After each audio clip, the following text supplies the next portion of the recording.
There it is. It's actually recording this time.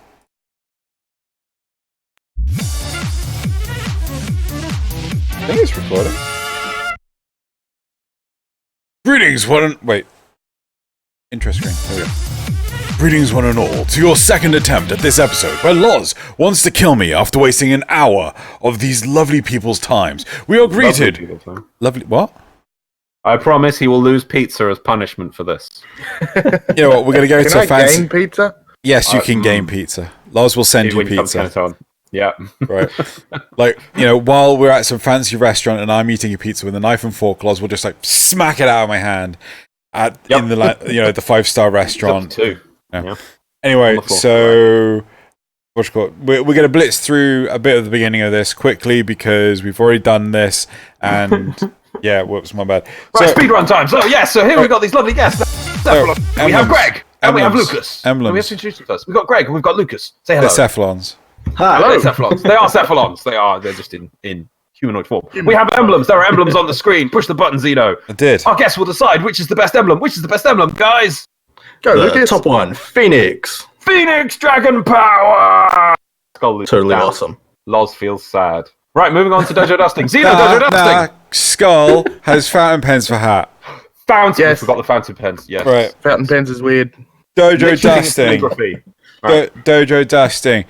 Unfortunately, these two lovelies won't be at TennoCon. We'll be at TennoCon. These two lovelies will be coming to TennoCon next year. It'll be amazing. Oh, shock! Let's do a podcast live at TennoCon next year. TennoCon podcast. That would be amazing. Ultimate TennoCon guys, podcast. You have to be there. Lucas, start eating all the ramen. Yeah. I'll bring my IV drip. Deja vu. Sorry, guys. Like, seriously, we blitzed it. Right, okay. Patreon questions. Patreon questions? Cards? No, oh, shoot. Is that... Okay, cards first. Right. Card 1. How would you like to trade relics? 71% of people said... Sorry, 71 people responded. 25% said that they didn't care. 36% said relics to ducats to relics, and you could get your cool relic that you wanted to get instead of just random chaff. 38% said they wanted transmutation, most likely because they wanted it simple. Guys, what do you want? Right, do the next card as well, and then we'll summarize the whole ducats topic thing. Yeah, but Greg hasn't said what he wanted. Transmute. Cool. Right, so card number 2. How many ducats should you sell for? 69 people responded. 11% said 20, more than common rewards. 18% said 10, less than common rewards. 28% said you shouldn't be able to do it at all because that's weird and stupid and wouldn't make sense if I answered anything else from the last quad. And 40% said 15, same as the common reward. Lars has something to say. I'm going to blend this in with the community descriptions afterwards to speed this up. So Thomas Cooperstein, Flame Flash, and Frostier gave us some information on this and said that it has to be at least cheap cost, around 10 ducats, otherwise it would ruin the economy prime parts and make it harder for newer players to get platinum. And JJ24 personally has over 3,000 relics, and at 15 would net him about 55,000 ducats. So it would be... It's crazy. Hold on. A lot of relics. How would it ruin the economy? Because, yeah, you're selling the relics, but... Right, so there'd be the thing is, you're selling the relics, which means there's less relics being opened, which means less prime parts are being made available, which means less prime parts people to trade, which means the the platinum price per prime part would be higher, which means newer players would have to acquire more platinum to be able to purchase them. I disagree entirely, because this is not for people that actually play the trading game at all. This is for people that can't be bothered to open the relics. If you play the trading game, then in together. It's one of these things that all bleeds in together. And it also means that because of that, it means people aren't going to buy cheap prime parts to produce ducats. They're just going to turn their relics straight into ducats. So JJ24 also worked out that this would be about 5 ducats per I think this would be the most efficient ducats per minute method. I think it'd be 5 ducats per minute roughly on average, and that's against the 4 ducats per minute, I think, which is on capture to double capture, and that's the most efficient method which you can't even gain access to. So it would have to be 5 or less ducats per relic. So if you have to reach cheat. So I think that, but that's only if you have transmute wins. But I think that's if you have like an overabundance of them. Once you've sold them all, then you won't have an overabundance. Anyway, transmute is simple. It's random. It's right. Moving on. No. New armament enemies like topic versus updated thumpers. So this sounds like Division 2. Total for 58 responses. 20% said that they didn't care. 24% rightly said that to update the thumpers. 55% wrongly said that they wanted to have new armored enemies, but they really want to have updated thumpers instead. Because That was how you feel. Yeah. Xeno. Oh, I prefer the new enemies, but you know, they wrongly put in new enemies because they wanted updated thumpers. I mean, right. That would be silly of them. What do you guys want? New enemies. New enemies. So updated thumpers, got it. Right. Next. Division 2 style. Right. And updated thumpers. Right. You can't have both. Right. Are you max rank with Vox Solaris? 70 people responded. 48% said yes. 51% said no. You guys are... No. Right. Waste of time. Do you really feel it's a waste of time? Yep. Cool. Right. Yep. Loz, Patreon questions. Oh, look, there's 2 questions from Zrugal. Zrugal says, are you going to take your Switch on the flight to Canada? Yes. He's not going to put it on the hold. He's going to use it. How amazing for a portable platform. Zrugal also says, I thought a while, but couldn't think of anything else. Have a great show. We did have a great show, but somehow Xeno forgot to record it. It was on. Okay, I'm just checking again. Show. It's still on. It's still on. We're good, guys. You did mess it up. You are kind of getting the highlights, though. Good job, Loz. I want to get to that nullifier topic. Right. Community responses, Loz.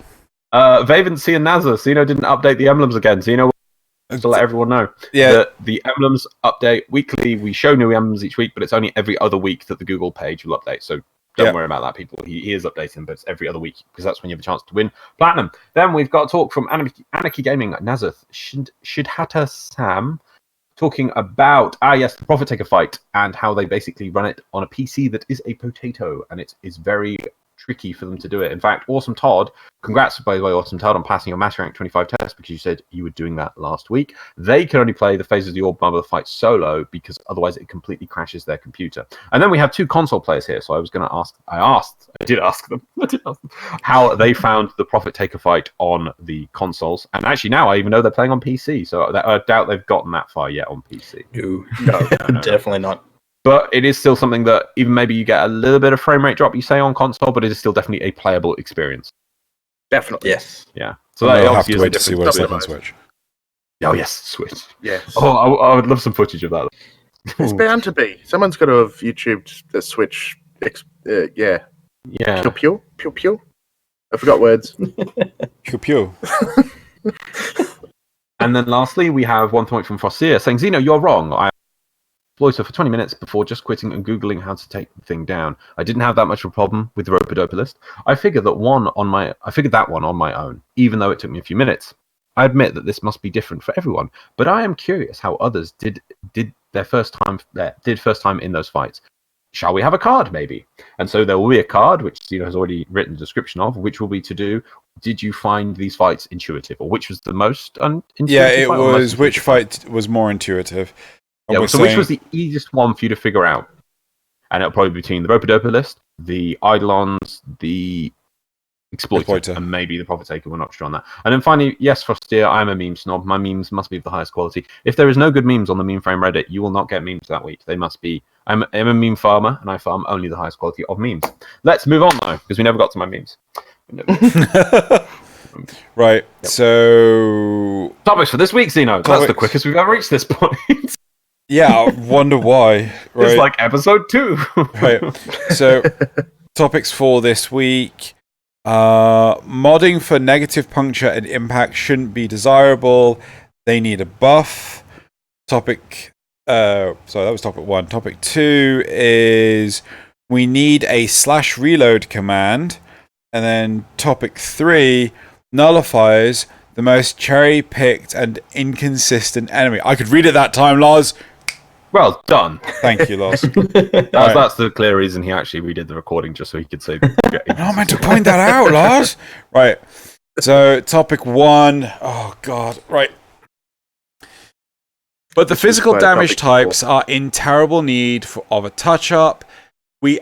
we are at a point where modding for negative IPS is preferable option in Riven builds. Both impact and puncture take away valuable status priority from good statuses, and both are somewhat useless. The only way that a debuff like puncture will be useful is if something could widely and permanently puncture proc a group, which as far as I know, no frame or weapon can, although a frame ability that puncture procced anything in its radius would be cool actually. While retaining its current effect, puncture procs would allow the bullet that procs it free punch through on the enemy, not draining the innate punch through of the weapon, as well as one of the following. Impact procs should immobilize enemies with a daze effect rather than make them freak out and walk all over. Repeated impact procs should add to the stunner time. This isn't really unbalanced since this is a horde game and there aren't that many AoE impact weapons. Stunning one enemy indefinitely isn't broken is my point. Quick question. How many weapons are AoE impact weapons? Well, I'd open up the wiki, but I'm too scared that it'll stop the recording. Every melee weapon? yeah. No, AoE impact. Isn't AoE Well, yeah, just yeah, no, Slam melee? attacks. Slam Okay. attacks. Every That's an AoE. Okay. What about guns? I want to say the Corinth, but I'm not entirely sure. Opticore, that's got impact. I think like the Ogress are just pure blast, so anything that's an explosive weapon. But there's definitely some. I think then in theory all the bows do, because if you put Thunderbolt on them, what is Thunderbolt damage type? I can't remember if it was. Starts to explode. Oh no, that deals specific blast. Okay. Yeah. For the lens. The lens, charge shot, impact. Interesting. What's the status like on a lens? 5. Pretty low. Right. Yeah, Okay. 3 dispositions. So, yeah. Right. So, do we want to? So there was an amazing topic which went on for about 30 minutes, but we were discussing ins and outs, and we completely rewrote the damage system. So you guys will never understand this. We basically fixed Warframe, but that'll never happen. It's now lost to the ether between the 4 of us, minus Xeno, because he didn't really contribute much. It was amazing. But sadly, there was just so much intricate detail we gave. I'm afraid we probably lost it to the time in ether, so we're just going to have to It was sit. a nice dream. It was. Could we talk about a tribute towards that amazing topic? We can try, but I don't think we'll ever reach the heights that were actually obtained there. No, but this is a tribute. We suggested we're looking at the actual descriptions given by this guy. I think this guy's Greg is the only one that's getting what I'm saying. But We couldn't remember No, the no. greatest Yeah, go on. oh, Yeah, game in the It's world. just a tribute. yeah, it's just a tribute. Tribute. fair God, it enough. was good. Yeah.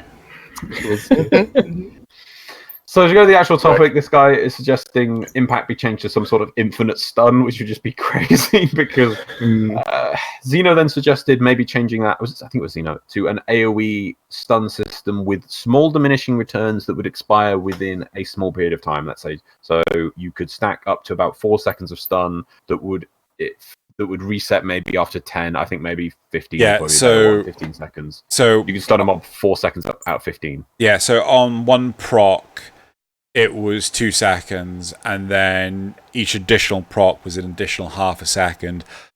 But each additional proc basically gave a cooldown period before the enemy could be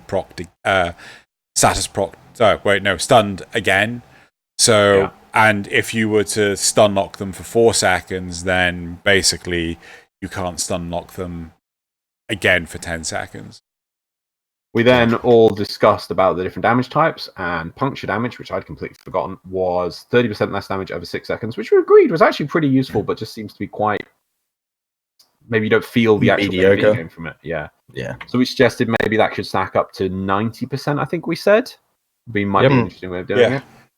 We then came up with Xeno came with the interesting thing change for impact damage. I suggested for puncture damage that we get rid of punch through mods completely and the puncture procs were punch through, which is the thing.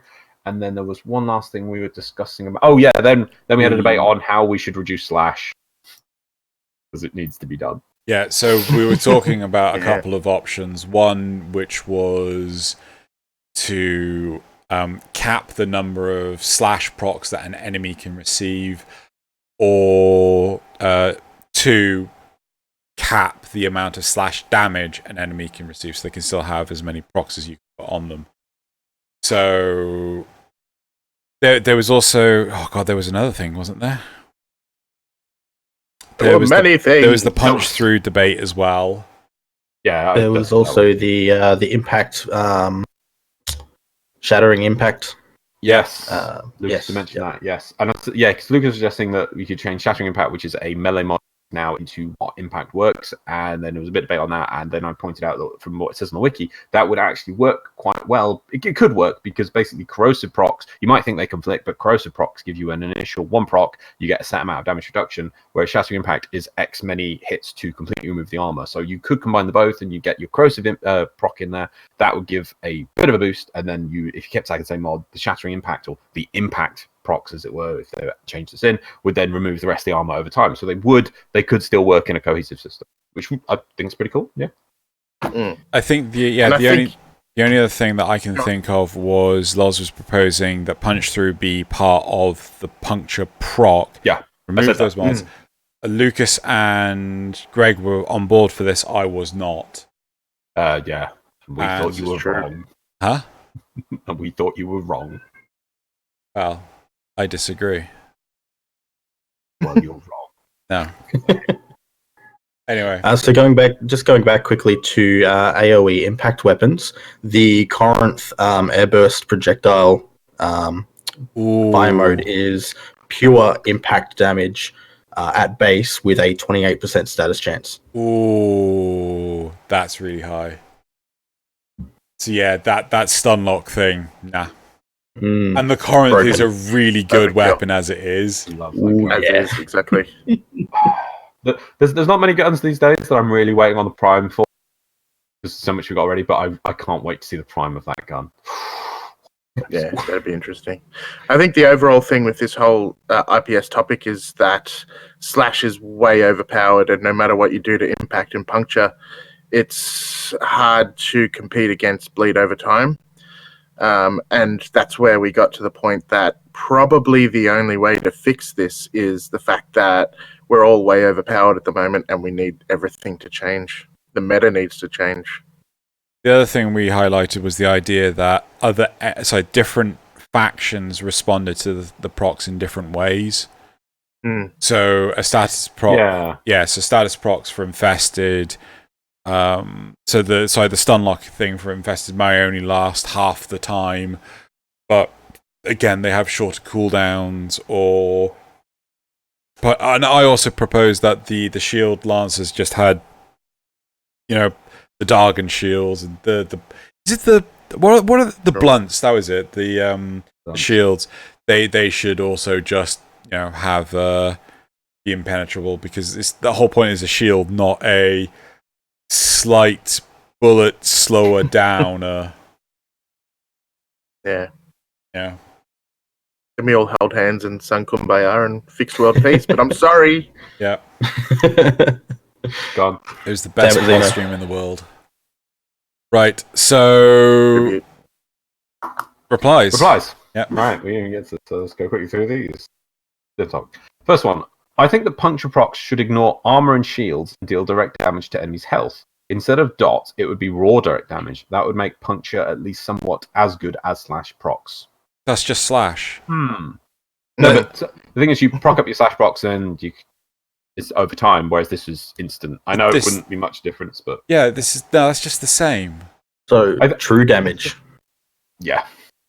Which isn't that what void damage is? True damage, isn't it? Oh. Void damage? No. Anything that bypasses shield and armor. Pretty sure void damage doesn't do much to the main 3 factions. Void damage have a damage table thing. Yeah, it does. Okay, so there's some bad against fossilized clone flesh and lovely. Right, the next reply is, to be honest, I'd make all status effects deal damage over time of their respective damage type on top of whatever soft control they offer, with the possible exception of corrosive, viral, and magnetic, which instead cripple enemy defense. So basically steal Slash's game and give it to everyone, but then you'd have to come up with a new Slash. Yeah, no, that's... You'd have to water it down. I'm against this again. Yeah, I feel that Slash is the problem here. Slash really is too good. I'm fine with a dot that reduces the enemy damage, for like a period, or just a debuff. But I'm just it's not all about bloody damage. It's about survivability. This is why I don't understand why people won't take bloody corrosive projection. So last night we recorded the footage. Mere moments ago, we had the footage of doing a defection mission. It was Loz and I were doing it late at night, and 3 of us, including one of the puppies, had a corrosive projection. And the person that didn't have a corrosive projection complained, "Oh, we're being inefficient." I was like, "The level 60 enemies. Who gives a toss?" Just saucy, yeah. It was stage 2 of this. It was like. And just finish the mission. Oh no! Infested, you're going to kill me. Oh, whatever will I do? No, we saw other things. We didn't lose a single dude. The complaint. What you want it to take? Fucking infested impedance? Right, moving on. So, DE might as well merge some dual elements together to condense things better. Plus minimize the congestion on special effect proc tug-of-war decisions, because without a more smooth way to swap between configs in loadouts before a mission, the walking or quick menuing back to it, I assume they mean to the arsenal, I usually end up feeling I should just stick to radiation, say Plague Star, since corrosive is not really needed that much with corrosive projection or an armor stripper method, like the Lord Goatman. Yeah. Xeno, did you write this? No. This guy wants corrosive projection and but it does sound like me. Or pocket gunblade with shattering impact. Shattering impact. Shattering impact again. I'm interested. What's that? I mean, do they want? I mean, it's not that. You push escape, you go arsenal. There's one thing I would say, and I've always wanted this. When you've got the arsenal and you've got your list of gear, I don't get why there's not an ABC option on there so that I don't have to go into each thing and change the configs. I can just click frame to B, primary to A, melee to C, companion to A. I can just... I don't get why that hasn't been added yet. I can't remember. On the star chart, can you have... Hell, you could even have the navigation menu. So is there a drop down for your profile? So you've got my anti-infested Oberon build, my on the star chart. On the star you can chart. access your loadouts. Yeah. On the star chart. Yeah. So definitely. I feel this is more of an educational thing. That it would be nice to be able to swap the individual weapon loadouts, but I mean, come on, there's only so much screen real estate. I would have it that you, as a player, have a anti-corpus build, anti-Grenier build, anti-infested build. You got loads of space for that, and then you just select that. If you want to play a specific Warframe, then go change those loadouts, right? But yeah, I personally, that's what where is that option? Is it in the bottom right, top right? I mean, all I know is on PS4 when you're in the navigation screen, you press square, so it should be in the bottom right. Oh wow! It should just say loadouts. So when you push that button, does it take you to the arsenal, or does it take you straight to the loadout screen? It doesn't take you to the. Actually, I don't know. No, it doesn't. It doesn't take you to the arsenal. It just drops down your loadout screen. Yeah. You pick your loadout, click it, and then it will just your character will literally just change on the navigation screen. Do we have that? Yeah. But Do you know what the problem if it's is? on PS4, it'll be on PC. Loz, do you know what the problem is? What? Bottom right-hand corner. What? The bottom right-hand corner is the least Isn't that also viewed used for... area of any monitor, right? We are we read in the top left-hand corner first. We least look in the bottom right-hand corner for anything. Yeah? So if you put something subtly there, people aren't going to know it's there. Also, the big thing about the star chart is all the calls to action. They're all over the bloody place. Yeah, they are. It's a bit of a mess. Right, and then the last reply is, void damage should not be affected by damage reduction. Work as true damage. So, oh my god, it is there. Change that up. It is below there. Wow, you're right. So just I knew that Nightwave and Resource Drone shared the same real estate down there, and Zoom Out. I didn't know they'd pop that in. That is, yeah. It's always been there. I've never noticed it. As long as I've played the game, 2.5 years. But then the problem with this is there's only X many loadouts. There's only X many what? Quite a lot though. I've got about 15. Yeah, I got 15. Yeah. It's not enough. What? Maybe mine are all the pointless things, to be honest. Need Not more. enough anymore! Mine are all devoured. All the loadouts. Right. Okay. So, should we move on That's to it for that topic topic. 2? Yeah. Yeah. Let's move on to Yep. Do we have a question for this? Should Damage 3.0 finally happen? No, I want to say, I want to literally ask, is Slash too powerful? I want to say should have been nerfed. Is Slash too powerful? Yeah. And to be honest, I don't know about you guys. I don't like building for Slash procs. It just feels weird. They're just too good. They bypass everything. They just do damage. It's just like, oh look, I'm just killing the mob. It's like, you know, it's a whole Stormtrooper thing, in my opinion, from Star Wars, where you got them wearing armor that does nothing. It's like, oh well, you just Slash proc them. It's like, okay, so this is a Grineer armor with mass production, solid armor. It's got health systems. Keep going. He's got a shield in front of him. What happens? Oh well, my bullets somehow like clip his arteries or something, and he just bleeds out in 2 seconds. Like, Magic death. Yeah. I think the biggest problem I have with Slash is it's the only thing to build for. You can't make a whole bunch of different interesting builds. You can, but if you want to be most effective, you've got to build for Slash. yeah. Which is interesting, because that is one of the exact reasons they made the move from Damage 1.0 to 2.0. Literally, everyone had rainbow builds. Well, you could build for crit, or you could build these other things, but really, you all build for this because it does no damage. Right, let's have a new damage system. And now people have worked out, as you just stated brilliantly, you just got to build for Slash. I think no matter what they do, it'll end up being the same way again with Damage 3.0 in a year There'll or two be after that something. comes out. There'll be something. human nature Everyone to- will find it. Figure it out. Yeah. Yeah. Clever I dudes. mean, yeah. One of the things I do with Slash at the moment is, especially because of the combo multiplier, and then at the bottom of the screen, Relentless Assault, all Slash procs will add to that, Yeah, so you just get combo. stupid damage very quickly for your combo multiplier. Yeah.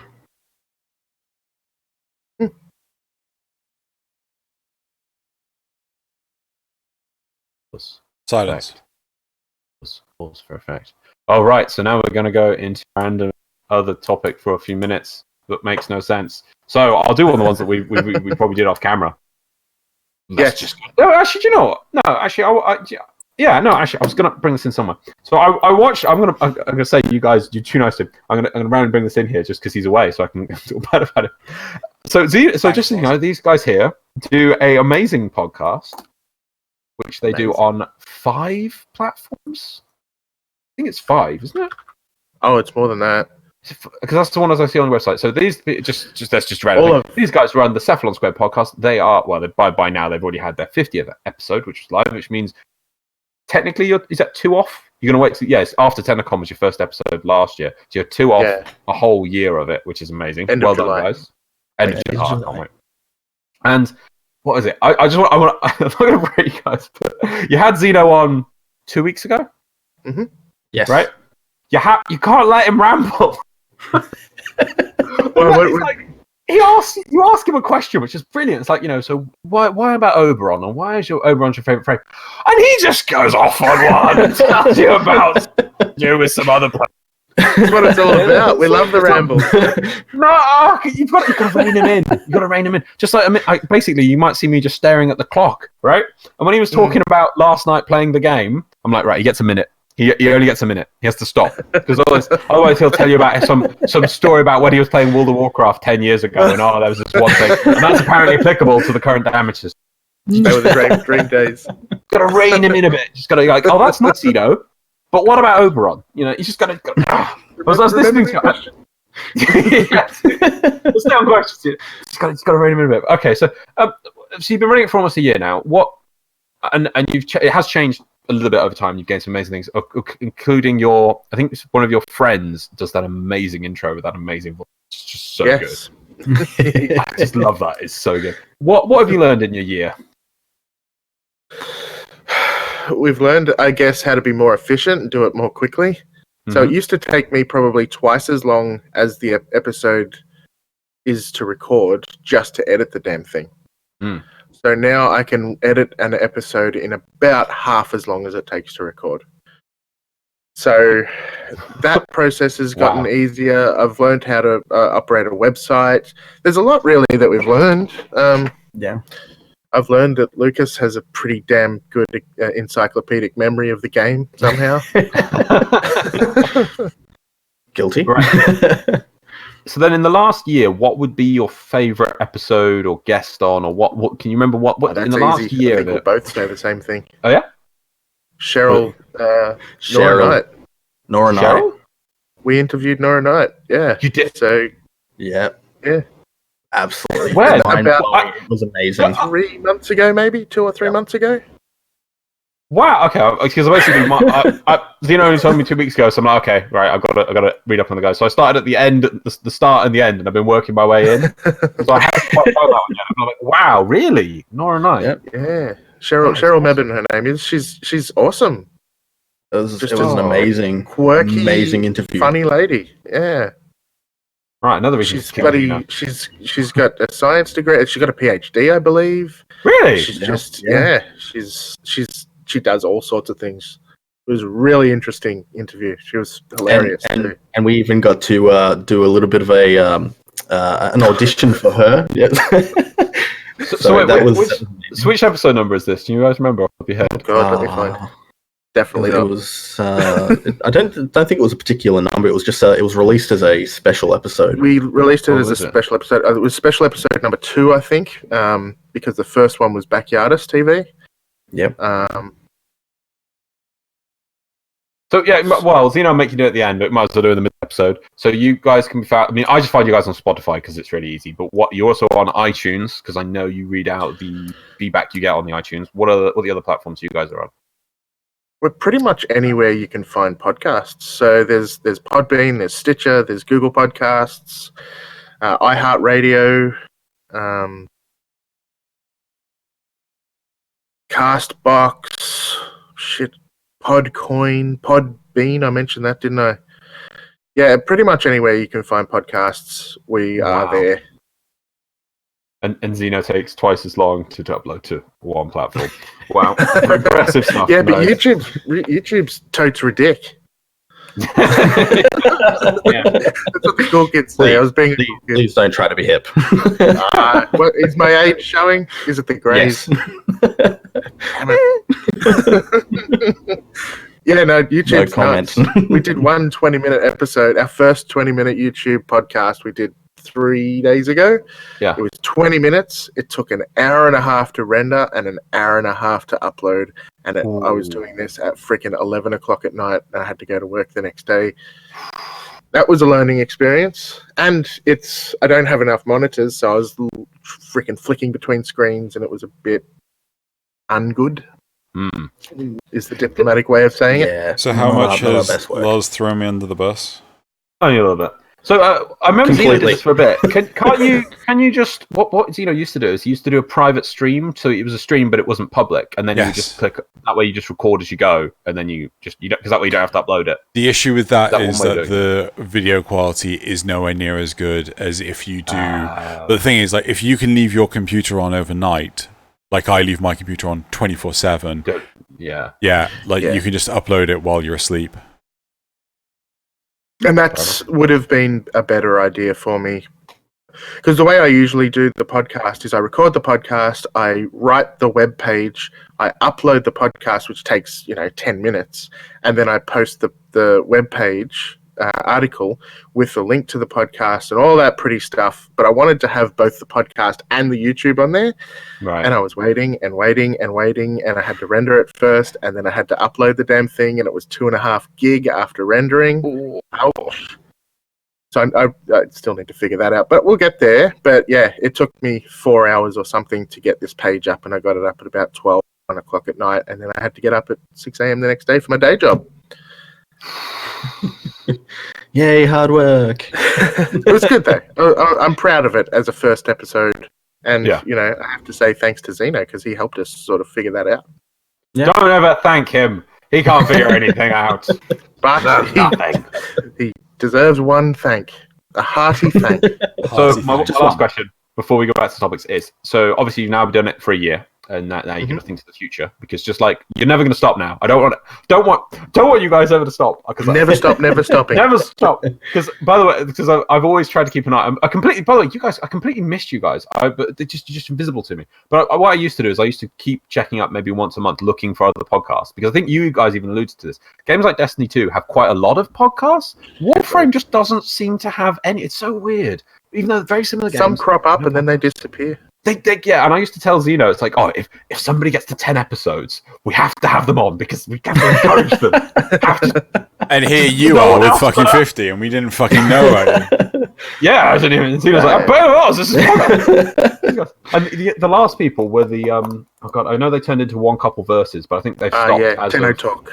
Yeah, you mentioned them, I think, in episode 1 of your show. And I was like, we're going to have those guys on. But they basically changed to a gaming podcast, and then they seemed to stop. And I was so sad, because I was like, we're going to have these guys on, and then they disappeared. So, but you guys have almost, please don't stop in the next 2 weeks. They're like, we got no desire to stop. No desires. Well, we're an official fan site now too. So, and that was only about 2 months ago that they added. So, if we stopped now, we'd be dumb. Just you like us now.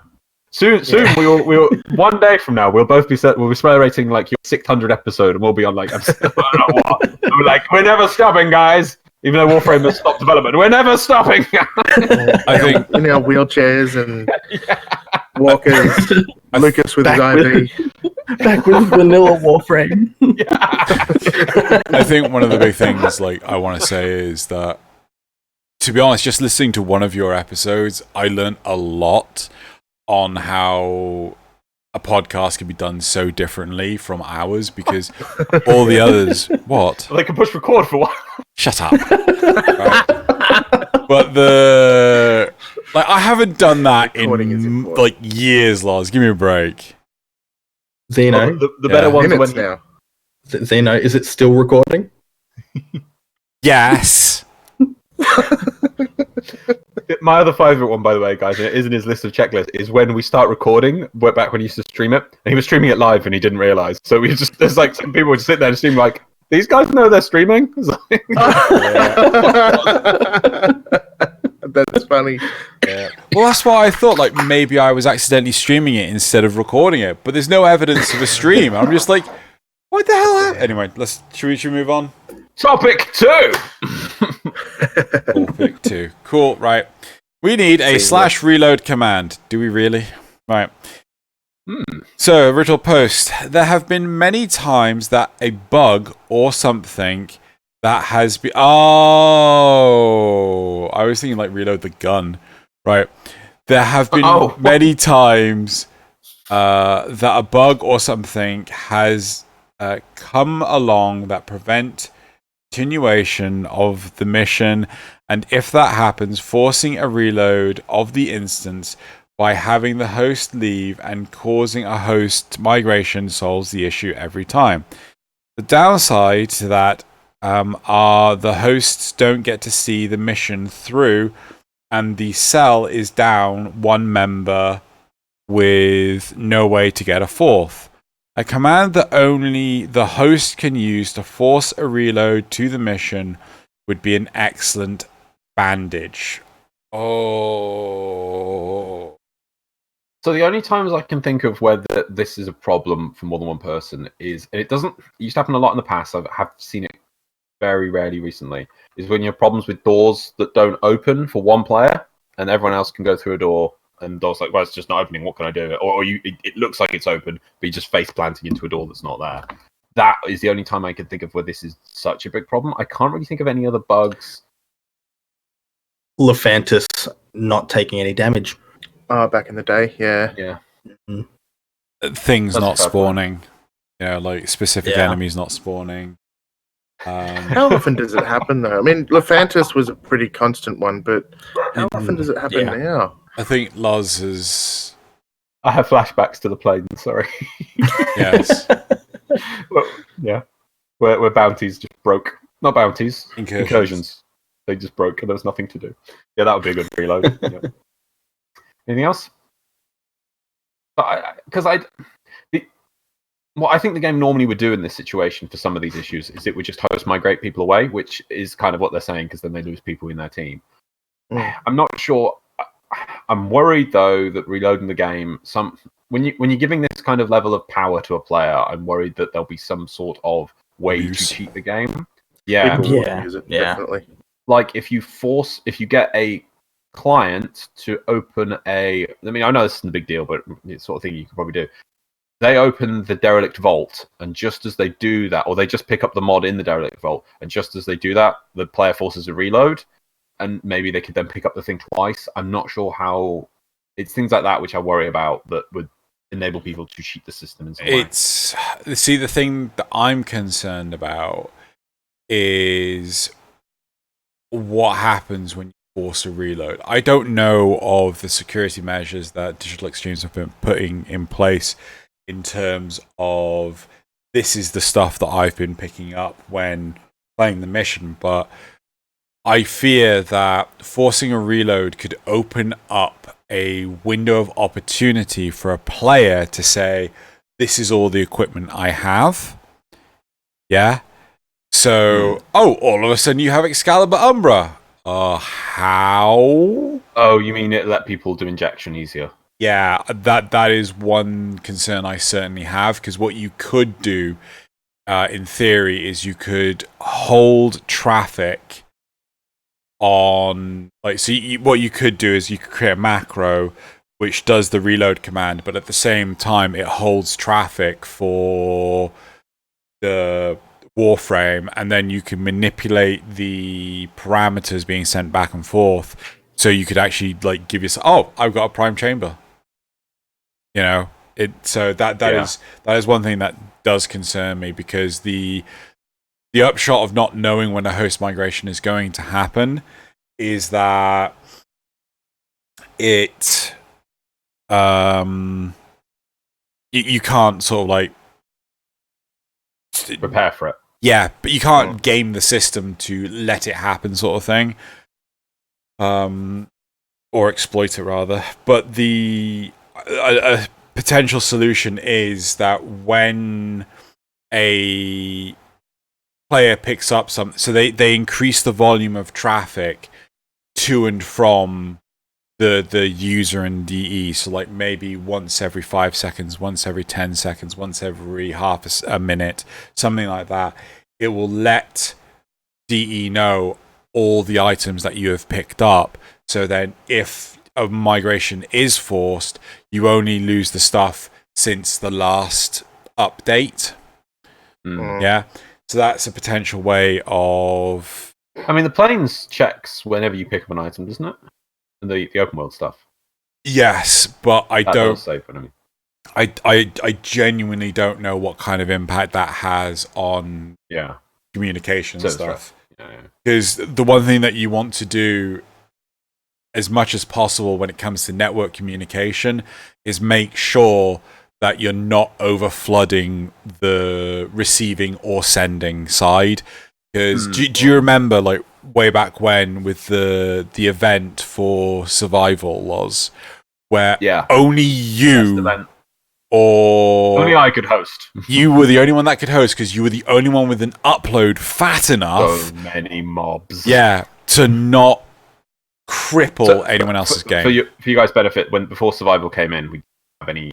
Defense was the only endless game type, and they did a weekend event, and that's how events were.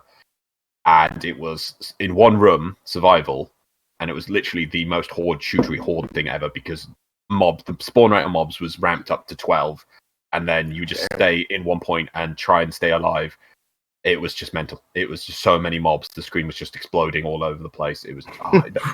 I know we got Survival now, and it does feel cool, and you feel like surviving, but nothing will ever go back to the sheer amount of mobs on screen and slow down. Obviously, the game was graphically a little bit less back then, so it wasn't as bad intensively, but it was the communication server, just so many mobs dying, exploding, and spawning all the time. But so they changed it and made it a whole map to spread everything out, but it was just so good. It's not just that, but awesome. They also optimized the network code and everything. But the biggest issue was the fact that if I was hosting or anyone else was hosting, anyone that wasn't the host, the mobs would just stop and stand still, waiting for the host to then inform the clients, this is where this mob has gone, this is what this mob is doing, so on and so forth. So yeah, that's one thing that does concern me, and so on and so forth.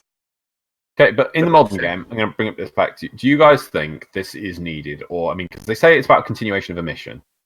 Let's say you're doing long survival, which isn't really even done that much these days. But let's say you are doing it. Does this really need dev time from DE, or really should you just end the mission and just start the mission again? And just, is it really that? Do we need this, really? Do you guys feel? That's what I was asking before, if it's something that happens that often. It does happen, and when it happens, it's frustrating as hell. I get it. But most of the time you just go, well, so I lost 1,000 plastered. I'll get over it. Yeah. If you miss out on the stalker dropping hate or something like that, or despair, different story. Like Greg nearly did. Like I nearly did. But yeah, I don't know if it happens often enough to actually need to be fixed. It's definitely a pain in the ass. I agree. I get it. But it's just the fact of online games. I mean, you're always going to get a little bit of this. I don't feel it's like common. Yeah. Nothing's perfect. I feel like something like that would just be a quality of life thing. It's not important. It would just make things, easier for when those situations pop up. Or maybe it could be a vote thing, so people can't. Well, it doesn't get rid of the security issue, but the leader, the host, could put it up, and then everyone votes to reload. So people can't spam it. One alternative I can think of is that certain items are, so like the hate, the ephemeras, all the super rare parts, the super rare drops and things, they're communicated to DE immediately. Whereas all the super common crap, like, ammo drum. Yeah, ammo drum. Oh, what's the... Vitality. Yeah, vitality, plastids, all those things. Like, you could turn around and say, this isn't so important for us to know. I mean, you could even make it on a more granular scale. So you could see, okay, this person is a MR less than MR10, so we need to take into consideration like Morphix. We need to consideration. I think it's going a bit too far. I think you could make them like the rarer things. You could move them to mission reward, or the way it records it as a mission reward rather than a drop. So as long as you were in a mission, the stalker died, and it dropped this thing, you get it for finishing the mission, not for picking it up. So it guarantees you getting it. I think that'd be the best way of doing it. But should we move on? Yep, sure. So the replies. Yeah. Sounds nice in the first place, But what if the host wants to troll after a 40-minute survival? I encountered one toxic guy whose sole purpose was to be toxic as much as he could. He didn't want to progress. He didn't want any rewards. His reward was the chat flaming him. Was he playing with Xeno? Xeno. I think there's I mean that's the other thing with this. Would you let them? Would there be every 5 minutes you can force a reload? What happens if forcing a reload causes people to disconnect? I mean, then you'd feel really cheated if the host just kept spamming reload and eventually they just your machine just went, "Oh, what's going on here?" and just dropped off. So I think there's quite a risk on that. Next one is you could make it like a vote. Every player can do /reload in a session, but more than 50% of the players need to activate said command within a given time. If the squad has 2 players, then both need to activate it. The frequency of people messing around with this would be quite low if such a voting thing were applied. Cool, so obviously other people suggest the vote. And the last one is, after a minute, those who voted... Oh, is it the same one? Different. After a minute, those who voted to reload will load into a new instance, and those who didn't will lead into a separate instance, because a host migration will happen. So they're suggesting you force a host migration. Now, let's say if somebody just goes AFK for a minute, and then you just kick them. That's even more trolly. I don't like that. I think overall, I think this is not needed. I think that is annoying, and it is really annoying when it happens, and I do feel people's pain, because we've had situations where a reload would have been brilliant. Also on Venus, Drew, Xeno, fucking door jamming. Oh god, that was so much. Well, you could reload. So I mean, our 24, but in both 24-hour streams, the reload command would have been useful, but I wouldn't say it needs to be. Yeah. Next topic. So this is why Loz has rushed us, because he wants to get to this topic. Okay. Nullifiers. Right. Nullifiers, the most cherry-picked and inconsistent enemy. Drone hides behind bubble / drone has 10 times EHP of the unit. Drone cannot be... So they're talking about the satellite, right? Cannot be inflicted with status. You just get QQ more, whatever. Drone can be crit while other objects like ramparts cannot. Is it an object or a unit? If it's a unit, status should apply. Abilities that manifest outside of the bubble can inflict damage on the bubble unless it's inconvenient, i.e. Wisps and Rev's 4th ability. Eniros's buff pool, Rhino's buff pool, Duality pool... Sorry. Eniros buff proof. Oh, poof. Oh, right, okay. Poof. Oh, God, it's weird. Eniros buff, poof. Rhino buff, poof. Duality, poof. Hell's slowly duality? degenerates. That's going to be the Equinox. Okay. Wu clone slowly loses health. Right. Radar weapon damage will apply to nullifier bubbles unless it's ground-based. Okay, these are the weapons, mind you, not Warframe abilities. Zenisar Disc works. Ferox AoE Altfire does not work. Cost Assist, Ground AoE. Which one's the cost? Is that the Scythe? Professor Scythe, I think it is. Yeah. AoE does not work. Torrid Cloud works. Pox Cloud works. Void-based abilities from operators shut down by nullifiers. These are not Warframe powers. Arcane effects are not shut down by nullifiers. These are also not Warframe powers. Like, I don't understand what the problem is. Is there a question buried in there? I feel that the person is complaining about, like, they expect it to just work the way they envision it to work and not learn the way it does work. Rabble. So, okay, so the drone hides behind the bubble. Yeah, if the nullifier is facing away from you, if it's facing at you, you can bloody hit it really easily. Right? Drone has 10 times the EHP of the unit. Yeah, but the nullifier has no health. Like, that's like, oh, the drone has 10 times the nullifier health, blah, blah. So it has 100 health. Yes. Okay. That's not genuine numbers. That's drone cannot be inflicted with status. Yes, because you totally want to hit it with like a status proc and just oh look, it died. Yeah. It sounds like they just want to be able to kill nullifiers super easy and not be annoyed by them. But that's the whole point of nullifiers. Yeah. That they're annoying and they make you change your game.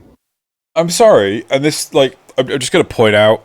So our lovely forum post gatherer Tobiah gets these topics for us because, as the classic meme says, I ain't nobody got time for that. So thank you so much to Tobiah. Shout out for you to be doing this. Love you for doing it.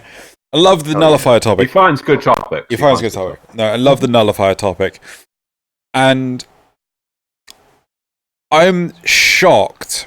At no point in time does this person say, you can't just jump into the nullifier bubble to kill the nullifier. That's just not reasonable. Yeah. Like, I'm curious, bring up for the you full guys, topic. have nullifiers always had drones? I can't remember when they added the drone. Do you guys remember? As far as I can remember, they've always kind of had the drone. They've always had the drone. Okay, Yeah, so the drone was added in so that one shot or non-high fire rate weapons would have a way of taking down the bubble quickly. Originally, they never had the drone. It was just it was the bubble, and the goal was that you had to use a fast-firing weapon to just to break down the bubble. Obviously, shotguns weren't that great because even though they did lots of pellets, it was in one instance, and there was a formula someone had to work out how reduction versus time. So shotguns would only do one pellets worth to an assault rifle. So an assault rifle going peck, peck, peck, peck, peck would be great for taking down a thing. But obviously that meant the sniper rifle. How can I can't deal with the nullifier bubble with my sniper rifle. So I added the drone. The drone, a very high health part of the nullifier, but you take it out with a sniper rifle, a charge up bow or something, and you take out the bubble completely. That was why it was added in. And now they want it to make it even weaker. So I'm gonna fly through the original post, right, on the forums and everything. It's been a while since one of these, for some reason, maybe we've all given up. I'm gonna go one more round away anyways, blah blah blah blah blah. Drones, did that one. Drones, right, drones can be crit while other objects like ramparts cannot. Is it an object or a unit? If it's a unit, status should apply. Abilities cannot target enemies inside the nully bubble, but they can target inside the bubble, right? Valkyr's Ripline does not work on enemies, but does work on the terrain. Max Pull does not work on enemies. Greedy Pull works on the objects. Abilities that manifest outside of the bubble can inflict damage on the bubble unless it's inconvenient, i.e. Wisps and Revs. Fourth ability, so Frost's Freeze will damage, Ember's Fireball will damage, Octavia's Mallet will damage, really? Ash's Shuriken will damage, right? Inaris's buff poof, Rhino's buff poof, Duality poof, Nidus slowly Alright, radial damage, okay, that's the same. Okay, that's the same. It pains me this enemy and mechanics have not been looked at least twice with reworks and still has as much inconsistency. Given it was one of the first steps of murdering CC in Warframe. Fuck off. I have a personal hatred for this enemy, so I'm not going to bring up an argument to its purpose or effect on the game, but DE needs to draw a line here with what works and what doesn't work, especially since this mechanic has been forced into roughly 3/4 of the game at this point. Fuck off 3/4 of the game! Jog the fuck on! It is not that common. Oh, it's like, you might as well just say 2/3 because it's on one of the factions. Like, okay, so you're whinging about bloody nullifiers. Why aren't you whinging about parasitic Xmas? Why aren't you whinging about the infested that suck up the energies? What are they called? Leech. Leech Xmas. No, it's not that one. Infested ones is Something ancient. Toxic Ancient. No, not the healer. Disruptor Ancient? No. Feels right. No, it doesn't. Disruptor. It is Disruptor. Okay, fine. Yeah. So yeah, And invest in heavy sensitivity drain Warframe energy away. Yeah, you're just like, oh, I've got no energy. Oh, that's great. Right.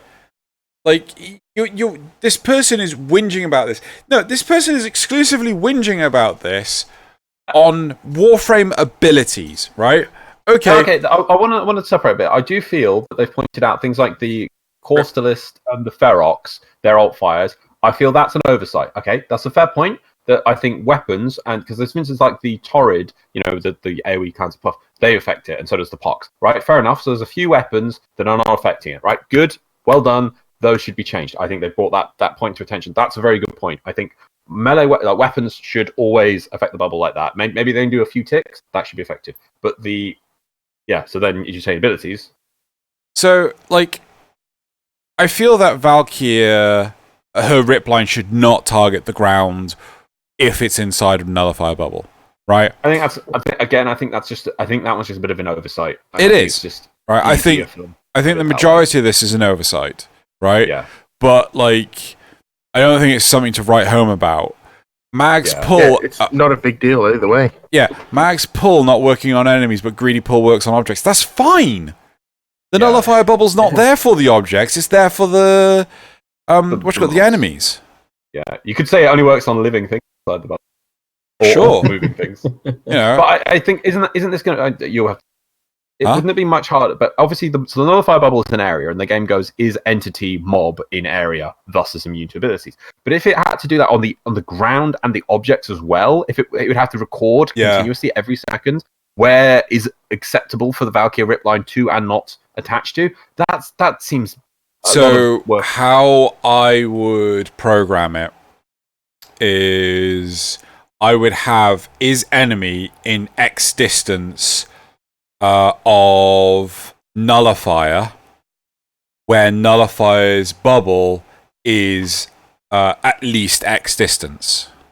Yeah, the radius is at least X distance. But the ground was a tricky thing. So how I would work that is when you cast the rip line, you do a check on it, right? You know the point of contact. Is the point of so you got the XY, the point of contact, right? Yeah. Is that in proximity of a nullifier? Yeah. Yeah, so it's a similar sort of check. The issue is when it comes to you shoot. So say you've got like a nullifier in a box room, right? Okay, I will shoot the rip line on the wall on the other side of the nullifier, basically traveling through the bubble. Yeah, that's where it becomes a why do we even fucking bother? Now, it's a narrative point of view that in the nullifier bubble supposed to remove the void powers that's going on.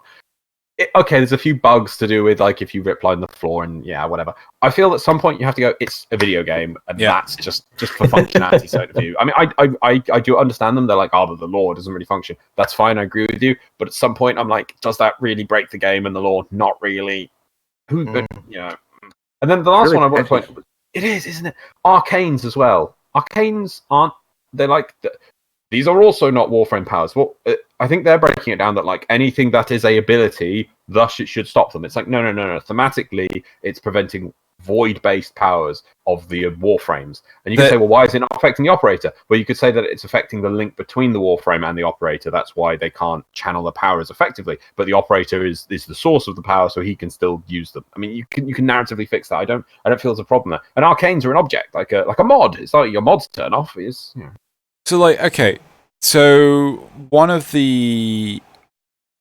I'm fine with either the Ferox or the Cost Assist AoEs working on the satellite, or the Zenistar, Torrid, and Pox not working on the satellite. I can only assume that the Torrid and the Pox work if the gas cloud is actually making contact with the satellite, right? The Ferox and the Cost Assist. What is the Ferox? Is the Corpus Spear, isn't it? The Corpus Spear gun. The Jaffa Stick, yeah. So I love me Stargate. I might watch some of that. Anyway, but so I'm not entirely sure how that works, but that might be a line of sight thing. I really don't know. The Zenistar, which is on a ground thing, I don't think should work.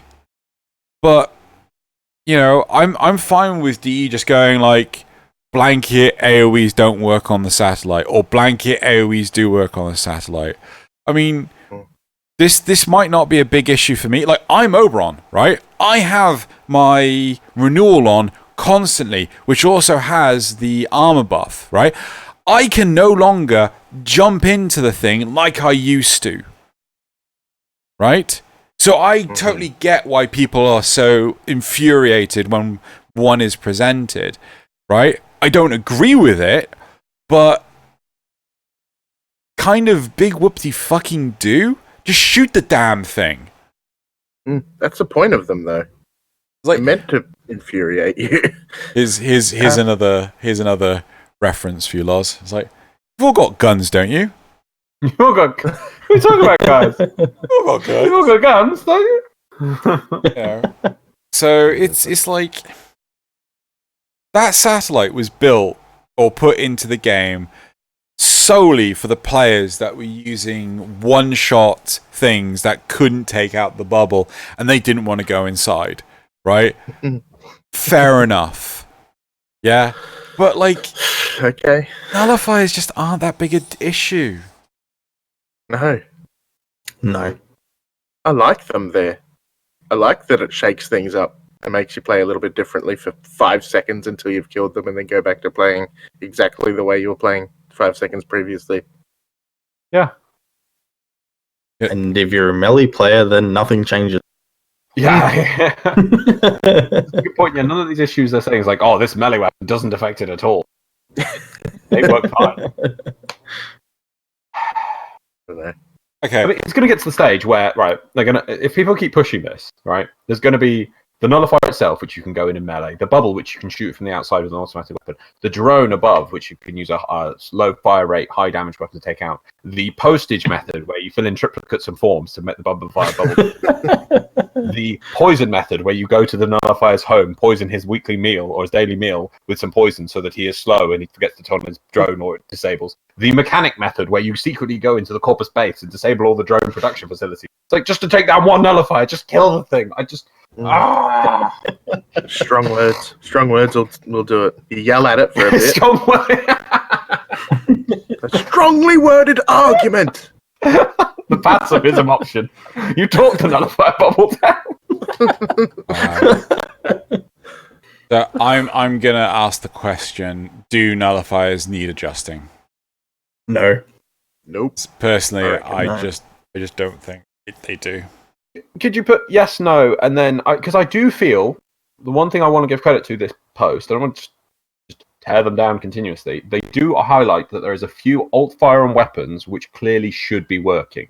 That is the on this list here. I mean, maybe there's more on the topic. I haven't seen it, but I do feel that's inconsistent. That's fair. That's fair because weapons should be doing damage to the bubble. Fair enough there, especially the ones they've given there. Ferox alt fire, which is that the Corpus lightning throwing stick? Yeah. Mm-hmm. What's the alt fire on that? You just throw the stick in it. Is it is it there and it electrocutes? Isn't it tether? It does a tether effect that does status damage through the tethers. Right, that should do damage. I don't see why that's fair enough. If that's not working, that should work. And the course assist, the ground AoE thing. That again, that should be doing damage. I'm 100% with them on this. I feel that those alt fires should be doing it. That definitely needs to be approved. They should highlight that, but I think they should focus on that and put it in the feedback section. The rest of this, I just feel like the bit when they're saying about crits and status, right? So you can crit this drone. They could have easily made it that you can't crit the drone, but you can crit it. You just can't apply status effects to it. It's not a living thing. It's not the mob itself. You can just reapply them. I don't feel you need to start working on status and things for it. And they say like, drone can be crit, while other objects like ramparts cannot. So they don't want to crit the drone? I don't see their point there. I think they're trying to treat the drone as an object while it's part of a unit, but it's its own thing. Yeah, right? it's its own special thing. Yeah, there you go. Yeah, it's its own It's a thing. mechanic, is what it is, really. Yeah. Right. That's the last thing I want to say. Should we go to replies? Yeah, sure. Oh wait, what did you want? Do nullifiers need adjusting? Yes, no. Fix the few weapon inconsistencies. And I think that one will win, but I want to know if people care or not. If most people are like, I don't care if a few weapons don't work. It's really not that big a deal. Like, oh. Personally, I'm doing just that? like, no, they're fine. I mean, I remember the days. Right, okay. There's another change that they've added. This is how nullifiers have gone through so many iterations. They used to spawn with the bubble up, and that was another problem because you'd be like just doing your mission, hacking away, and then they just go like, I'm here and I've got a bubble. Wipes out your buffs. Again, now they spawn and they have to deploy their bubble with the drone. Those are the changes that came in with that. Again, making it fairer. It's just chipping away at one of the best additions to the game. Right. Also, where did the bubble will resize to fit the environment so as not to hide the drone through level geometry end up? It was never a thing. What? No, so go back again. It is. Also, it's a reply. So, also, where did the bubble will resize itself to fit the environment so as not to hide the drone through level geometry end up? It was never a thing. No, it was. It works, doesn't it? I'm pretty sure that works. Yeah. The drone doesn't just fly into space through the wall, you know. Yeah, no. It's still it's dependent on the height of the drone, not the width. So basically, say it's walking down a thin corridor, the bubble basically does permeate through the walls, but you're in a corridor, so you shouldn't see it. So if it's on the other side of a door, right, then the bubble can come through the door, but the problem was when you're walking through a corridor and then the top of the bubble is permeating through the floor, and then you could just clip it by accident. Yeah. That's fine. Next one. Most of the time, the drone is wedged up somewhere, so you're not even going to see it until you've brought the shield down almost all the way. Yeah, I give that's fine. Sometimes when you're in a tight corridor, it's sometimes hard to see the drone. Right, so you have to think, shall I engage it this way? It's not optimal for me to engage it. Let me go another way. Let me pull it into a larger room so I can easily attack the drone. Oh no, I have to be tactical in my game. Next one. I can't forget that normal melee is extremely inconsistent with how close a player has to be able to take down the bubble, no matter if you're using Orthos or the Shiv.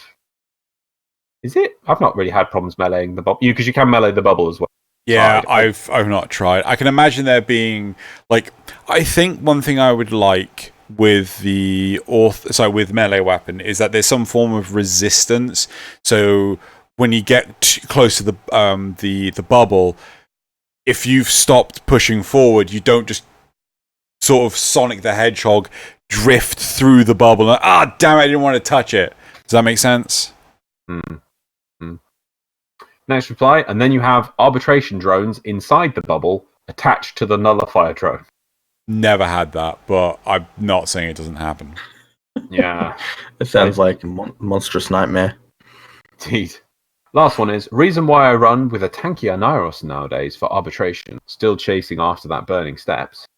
I think DE patched that weird scenario already. I think it's supposed to be patched. I think DE patched that weird scenario already. Oh, we just lost Greg. We lost Greg. No, Greg! No! I'll just finish this last one. I assume maybe you had to something.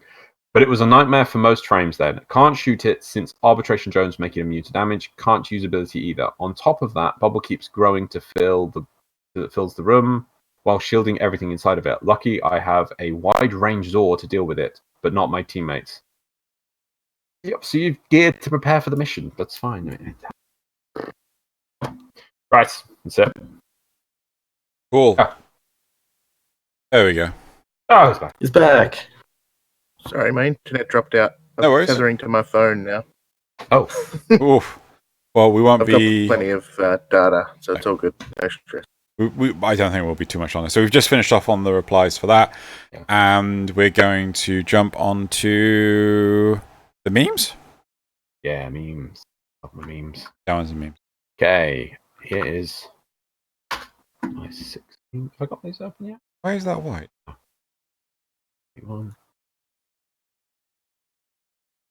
There we go. Okay. So, you ready, Xeno? Yep. So if you guys just open the memes, we've got 6 of them now. We'll go for the first one. Hold on. Are you ready, Xeno? Yes. Hold on, Sorry, hold on. I didn't realise I left the... What the hell? Oh my god! Okay, so the first one we have is the Homer waking up button. Yeah. Do you think me a weeb, Hunter? And you got Cephalon Squared being Homer, massive head, me walking into Cephalon Squared's room. He does not approve of personal space. Yep. So that's meme number 1. I liked meme my number version. 2. Your version was good. Right, number 2. That feel. Me. The elevator my squad activated without me. Like, I feel your pain. Oh. Thanks, Xeno. What? Thanks, Lucas. Okay, the third one. Now, I don't know what this is from, but I just saw it and I couldn't stop laughing at it. What the... This is what you are. And there's a couple of kids in a trench coat. And I assume they're pointing that's what Warframes are. Small children operating things. Is that what's it from? This is from BoJack Horseman. BoJack Horseman. Yeah. Yep. And it is literally just 2 kids in a trench coat. And they're just pretending to be adult sort of thing. And I think they're really young or something like this. Because whatever the kid says just makes no sense whatsoever. I have no idea why he has a broom for a hand. Yeah, I was going to say, is there a context on that? So right, okay. There we go. And I don't think anyone realizes at all that it's actually just 2 kids. Right. Yeah, one of the main characters dates him. Yeah. Okay. Yep. It's really stupid. Number 3. Is that when you forget your keys. No, number 4, sorry. Number 4, sorry. Yeah. Yeah. When you forget your keys. Hold me sideways and use my head as a battery. What the hell is this from? I don't know, actually. What is that from? I'm gonna sit. I don't know. I thought, just glanced, I thought it was under the JoJo meme, but I'm not right now. That's not JoJo. Yeah. Oh well, that's from something. We'll have to figure that out later. Right, number 5. I know that one. Here comes the hate tread, perhaps. So, you would have enjoyed the. Right, it's bad grammar in this. You would have enjoyed more the game if you haven't leveled at Hydra on all of your gear and frames. And it's a begrudging upvote for this.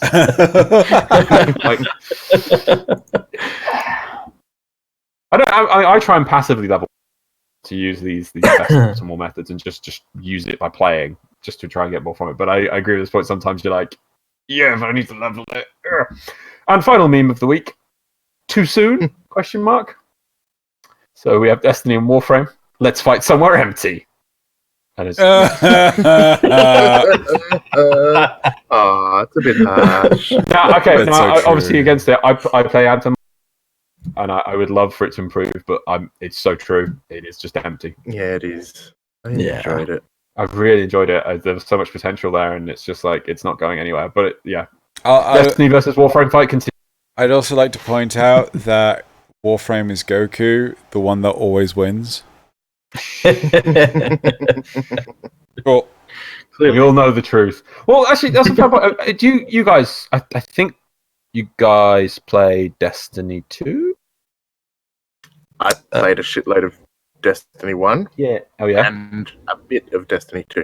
So I've got about 1,000 hours in Destiny 1 and about 300 hours in Destiny 2. Right. I played a little bit of Destiny 2 when it went for free on the PlayStation Store just before the Forsaken update. And I mean, I've played a fair amount of it. I mean, I think Forsaken's the only thing I haven't played, and I don't know how many hours. Probably maybe even 100, close to that. Maybe at least 50. At least 50, maybe some 50, 100. Really, I did really enjoy it. I like the concept, but the thing is, I love that you're seeing players on it asking like, "Where's the spaceship combat? Where's the spaceship combat?" And they've been asking for that for years. And Destiny 1 ahead, it's like, why do we just see our spaceships on the loading screen? Why can't we fly around in them? Why can't we do something? And Warframe is going to beat them to it seems, for giving this. Yeah. Well, every Destiny player that I've convinced to come over and play Warframe always comments on the fact that you can fly your orbiter or your landing craft when you're flying into a mission. Yeah. Do you actually know where that literally was on a dev stream in chat? Someone said that, and Steve went, "We'll put it in the game." Scott said that. Was it Scott? Really? Yeah, literally. It was. This is one of the amazing things about dev streams, and this is why I love them as developers. It literally, they'll read the feedback and they'll be like, "Yeah, let's just do that." And we wouldn't have had that until they saw it and went, "Yeah, I'll put that in." And it's like, I already loved it. Now I love it even more. Yeah.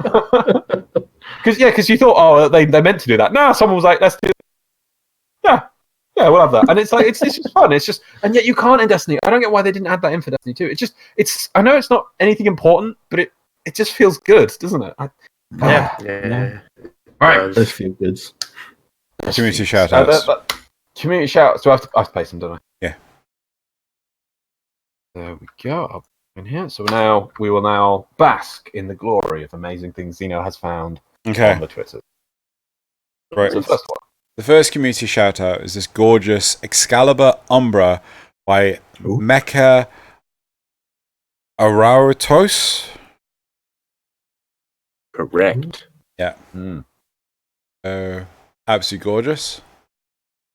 Interesting to see here. It says that on the tweet. It says painting it in Made Rumble last year when I saw the Sacrifice trailer. Didn't know a simple trailer could inspire so much. So this isn't just from the playthrough of it. Yeah. This is just the trailer inspired them to do this. I'm like, that's pretty impressive stuff. Yep. That's cool. Wow. The second community shout out is this Atlas and Garudas by Kuno. Yeah. Aww. Not entirely sure what's going on, but cute, as said. Well, clearly it's the bug that inspired Titania. Again. What? You know, guy, Titania was inspired by a bug. Don't you remember? No. Don't you remember the bug on the C Lab tiles when it came out, and that when you exited the water, you stayed tiny? Oh, sorry. I thought you meant actual insect. No. So just guys, Titania shrinks down when she becomes flying around. Yep. That was inspired by a bug between the going from water to land on the C Lab tiles that eventually, sometimes with a bug, you keep your Arcwing and you'd be small and flying around. Yeah. And I went, that's cool. Let's make that a Warframe. Yeah. Wow. Right. The Number 3. third community shout out are these lovely cravats by Little They're cool. Fernanda. Yeah, Fernanda. So yeah. That's cool. Nice colours. Yep. So I think the idea was that it was their own custom patterning as well, but I'm not 100% sure. The fourth community shout out is the season finale of the Joey Zero weekly Warframe show by Joey Zero. So it was only a little off schedule. I love that the link you've given is timestamped to your bit. Is it really? Yes. Okay, thank you for pointing that out. I'll untimestamp that to my bit. I'm going to move that to make sure that I don't forget when it comes to my manic Monday morning setting everything up and then just like, oh yeah. It wasn't meant to timestamp to my bit, but anyway. Actually, no, that's not my bit. That's the unpopular opinion, isn't it? It's you talking. Yeah, but it's not my bit. Okay, what's you talking? My bit's at the beginning. Right. The fifth community shout out is this Darth Mag and Empress Quiet Shy by Francesco Pontelesini. No, Ponticelli. Yeah. Whoa. That's awesome. I like it. Yep. And then our last That was community quick, shout out. This was just so random. Is this custom Excalibur and Tomato Operator by Silent Scream? I don't know, but I thought it was awesome. That's Cool. is that Paracesis? If it is, it's a custom model. Looks like a Mithra skin. It does quite look like a Mithra skin, but it's a giant weapon. I want it. I want that. Yeah. Yeah. I would genuinely love a custom skin for the Tatsu. Yeah. I don't think there I'm are. also Yes. loving that helmet. I want Yeah. that helmet. Nice helmet. Yeah. Cool. And they went to the effort of putting a thingo on it. What are they called? The dangly things? Sugatra.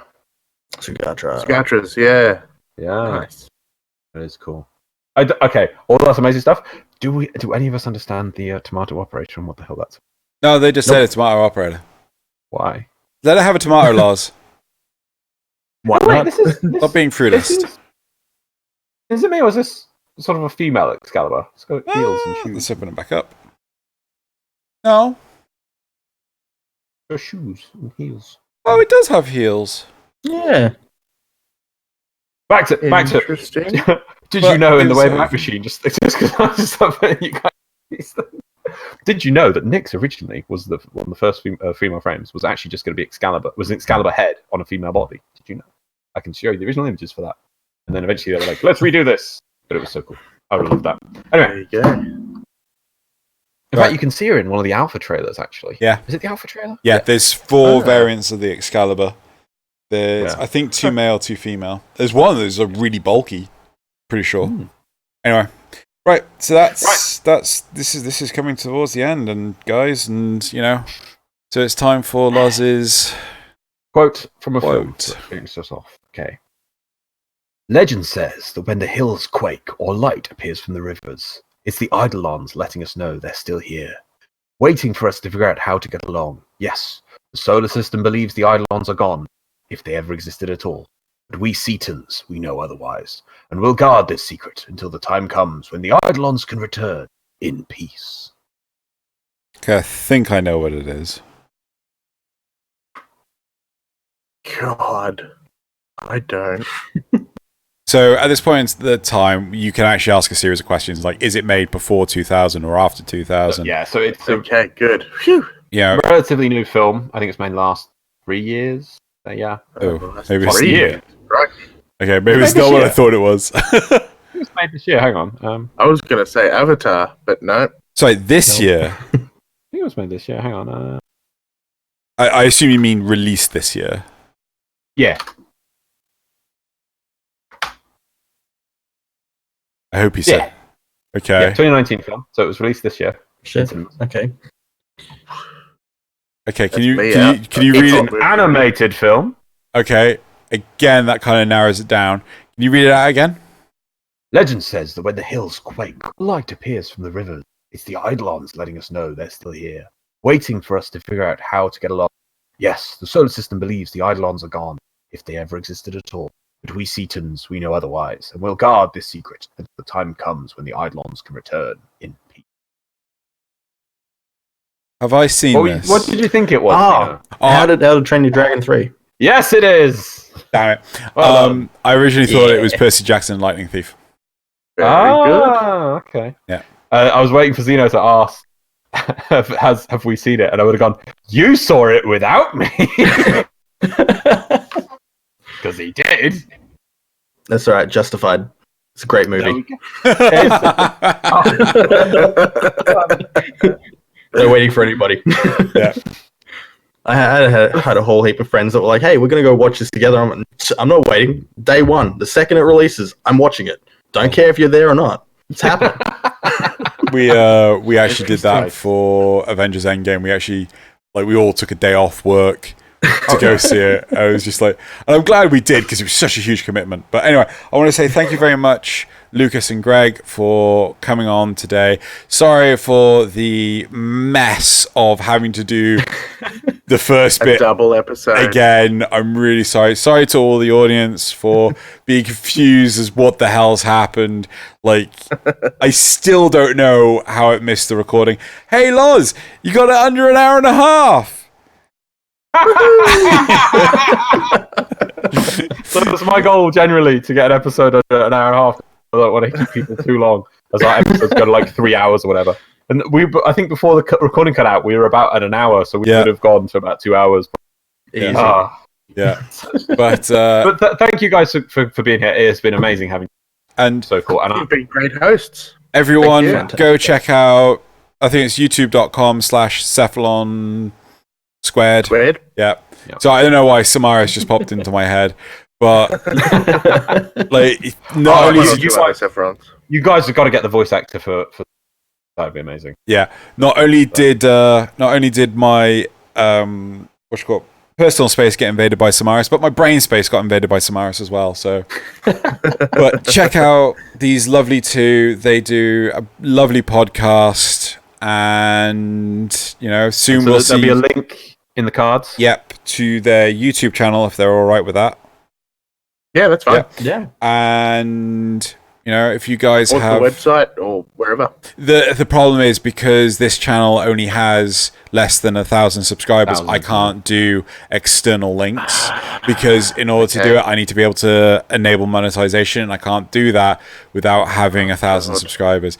It's like freaking infuriating as hell. So yeah, Everything's so complicated. No, that's fine.